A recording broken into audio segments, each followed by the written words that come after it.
मुझे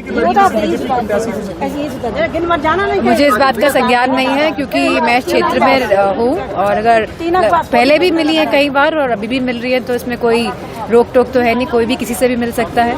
पर अगर बीजेपी के प्रत्याशी के रूप में अगर मैनपुरी में उपस्थित है तो कैसी राय दिख मैं समझती हूँ कि समाजवादी पार्टी बहुत मजबूती से मैनपुरी लड़ रही है और लोगों का सहयोग, प्यार और साथ मिल रहा है। जेडीयू ने एक बड़ा अजीब सा बयान दिया है चुनाव में इलेक्ट्रॉल बॉन्ड को लेकर के। उन्होंने कहा है कि कोई एक व्यक्ति आया था और मेरे कार्यालय में एक लिफाफा दे गया था और जब हमने उस लिफाफे को खोला तो 10 करोड़ का बॉन्ड निकला।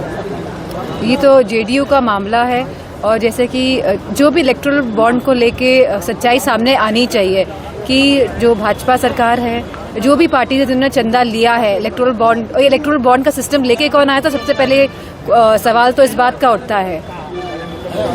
समाजवादी पार्टी का सुनने में आ रहा है, सूत्र बता रहे हैं, समाजवादी पार्टी के नेता भी कह रहे हैं कि भारतीय जनता पार्टी से मैनपुरी सीट को लेकर पैक्ट हो गया, कोई प्रत्याशी नहीं उतारा है।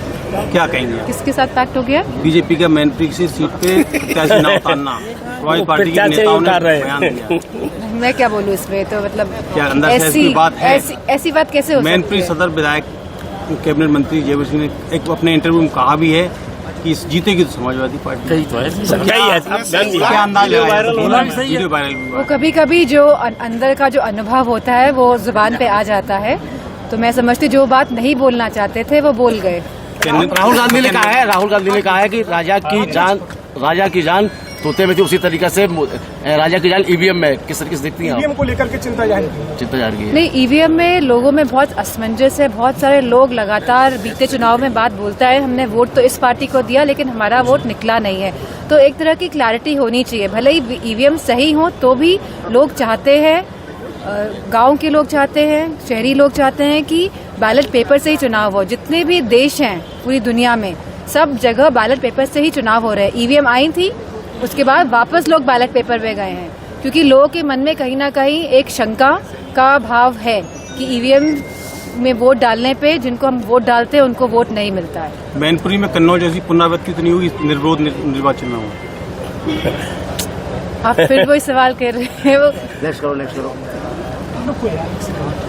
जी बस समय ले रहे हैं कुछ विरोधी पार्टियां, तो कोई जरूर इसमें उनके मन में किसी तरह की शंका होगी, इस वजह से इतना समय लिया जा रहा है।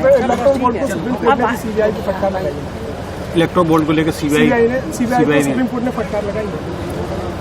सही डाटा नहीं दिया, सही आंकड़ा नहीं दिया। सीबीआई ने एसबीआई को फटकार लगाई सुप्रीम कोर्ट ने। मैं चाहती हूँ कि सुप्रीम कोर्ट का अगर इसी तरह का इंटरफेरेंस रहेगा तो बहुत सारी चीजें जो हैं वो लाइन पे आएंगी। जो अभी सब अव्यवस्था दिख रही है हर एक स्टेप में, मैं समझती हूँ कि सुप्रीम कोर्ट जिस तरह का मेयर वाला चुनाव भी हुआ था पंजाब का, अगर सुप्रीम कोर्ट इंटरफेयर नहीं करता तो हमारे जानने वाले बीजेपी के बहुत सारे सांसद हैं, उन्होंने कहा था जीते तो हम ही हैं मेयर का चुनाव।